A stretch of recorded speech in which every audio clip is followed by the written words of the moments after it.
আজকের ভিডিওতে 4টি বিষয় নিয়ে আলোচনা করা হবে। প্রথম বিষয়টি হচ্ছে ভ্যাকসিন সংরক্ষণ, দ্বিতীয় বিষয়টি হচ্ছে ভ্যাকসিন দেওয়ার নিয়ম এবং তৃতীয় বিষয়টি হচ্ছে ভ্যাকসিনের প্রাইস এবং চতুর্থ বিষয়টি হচ্ছে ভ্যাকসিন দেওয়ার উপকারিতা। আসুন, প্রথম বিষয়টি হচ্ছে ভ্যাকসিনের সংরক্ষণ। আপনারা প্রথমে স্ক্রিন দেখতে পাচ্ছেন একটি সবুজ কালার বোতল। বোতলের ভিতরে আমি ভ্যাকসিনটি রেখেছি। ভ্যাকসিন স্টোরেজ বা ভ্যাকসিন সংরক্ষণ করার নিয়ম হচ্ছে 2 ডিগ্রি থেকে 8 ডিগ্রি সেলসিয়াস তাপমাত্রার মধ্যে রাখতে হবে। এই জন্য আপনারা বরফ ব্যবহার করে ভ্যাকসিনটা নিয়ে আসবেন হসপিটাল থেকে যখন নিয়ে আসেন, এবং বাসায় নর্মাল ফ্রিজের ভিতরে ভ্যাকসিনটা সংরক্ষণ করবেন। আনার পর ভ্যাকসিনের গায়ে দেখবেন এখানে ডেট লেখা আছে। আজকে আমি যে ভ্যাকসিনটি নিয়ে আলোচনা করব এটি হচ্ছে আরডিবি মানে বড় মুরগির, এবং বিসিআরডিবি ভ্যাকসিনটি কিভাবে দিতে হয় এই সম্পর্কিত ভিডিও আমার চ্যানেলে অলরেডি আপলোড করা হয়েছে। আরডিবি ভ্যাকসিনটি আমি সরকারি হসপিটাল থেকে নিয়ে আসছি 30 টাকা দিয়ে। এই ভ্যাকসিনটি যদি আপনারা বেসরকারিভাবে দিতে চান তাও পারবেন। এই ভ্যাকসিনটি এফএনএফ কোম্পানিরও আছে, রানিভ্যাক্স প্লাস নামেও একটি আছে ইনসেপ্টা কোম্পানির।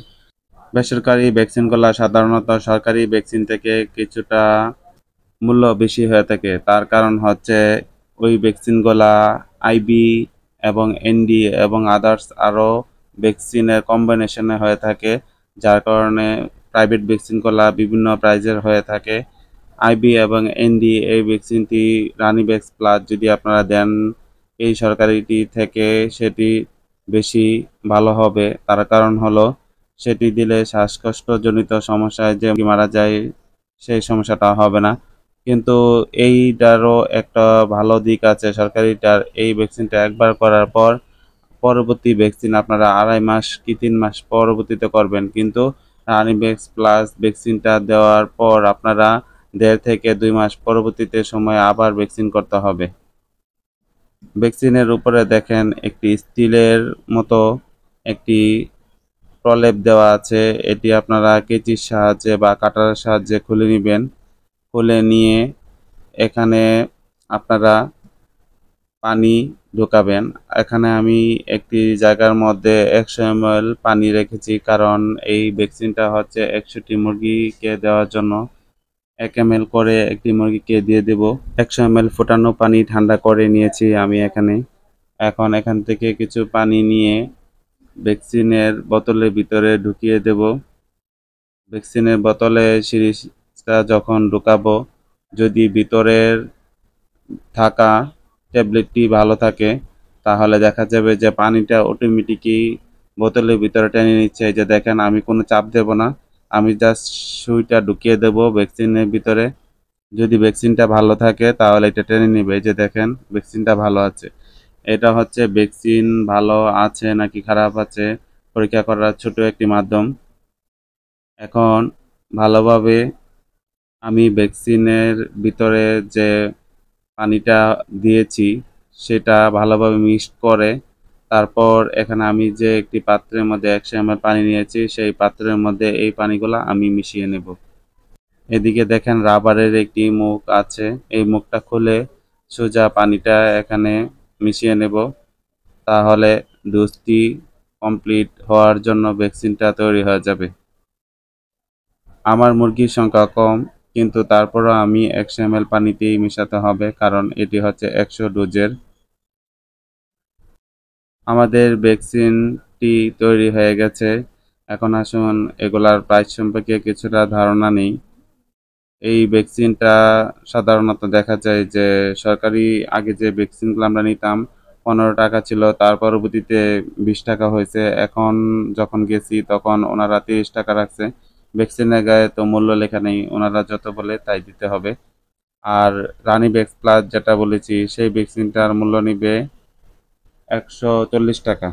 ভ্যাকসিনের পানিটি রেডি হয়ে গেছে। এই রেডি করা পানিটি গরমকালে 1 ঘন্টার মধ্যে দিয়ে দেওয়ার চেষ্টা করবেন।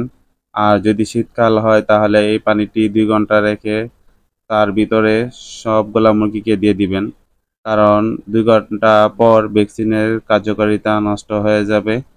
আর এই যে দেখেন, আমি নিচে একটি কাগজ রেখেছি ভ্যাকসিনের পানি ছিটে ফোটাগুলোর জন্য এখানে পড়ে, কারণ যদি এটি নিচে পড়ে দেখা যাবে যে এই পানির ভিতরেও কিন্তু একটি ভালো ভাইরাস রয়েছে, যে ভাইরাসটা মুরগির শরীরে যখন প্রবেশ করবে তখন মুরগিকে ভালো রাখবে। মুরগির শরীরে প্রবেশ করানোর নিয়মটা হচ্ছে সুইটা মুরগির পায়ের রানে যে অংশে মাংস রয়েছে সেখানে ঢুকিয়ে 1 ml করে দিয়ে দিবেন এবং সুইটা বের করার পর যে জায়গাটার ভিতর দিয়ে সুইটা ঢুকছে সেই জায়গাটার মধ্যে আঙ্গুল দিয়ে মর দিয়ে দিবেন যেন পানিটা আর বেরোতে না পারে এবং মুরগির ব্যথাটা যেন চলে যায়। এখন আসুন জেনে নেই এই ভ্যাকসিন দেওয়ার উপকারিতা কি। এই রানীক্ষেত ভ্যাকসিনটি দেওয়ার ফলে মুরগি রানীক্ষেত রোগ থেকে যেমন রক্ষা পাবে, তার পাশাপাশি মুরগির রোগ প্রতিরোধ ক্ষমতা বৃদ্ধি পাবে, মুরগির ইমিউনিটি সিস্টেম বেড়ে যাবে। তখন দেখবেন যে মুরগির গ্রোথ ঠিক আছে, ওজন ঠিক আছে এবং মুরগি সুস্থ সবল থাকবে, আপনি থাকবেন চিন্তামুক্ত। মুরগি সাধারণত 2টি রোগেই বেশি মারা যায়, একটি হচ্ছে ভাইরাস দ্বারা এবং একটি হচ্ছে ব্যাকটেরিয়া দ্বারা।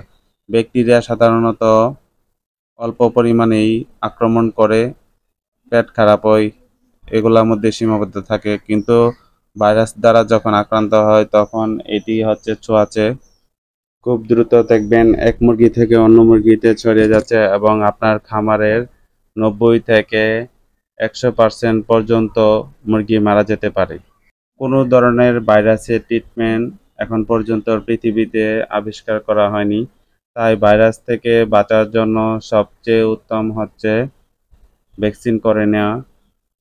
তারপরও যদি দেখা যায় যে আপনারা ভ্যাকসিন করেন নাই, রানীক্ষেত আক্রান্ত হয়ে গেছে, এই ক্ষেত্রে আপনারা, আমি স্ক্রিনে কিছু মেডিসিনের পিকচার দিচ্ছি, এই পিকচারে থাকা সকল মেডিসিনগুলা মূল্য 500 থেকে 600 টাকা পর্যন্ত নিতে পারে বা তারও বেশি হতে পারে। আপনারা এই ওষুধগুলা যদি নিয়ম মেনে মুরগিকে 5 দিন খাওয়ান তাহলে দেখা যাবে যে মুরগি সুস্থ হতে পারে।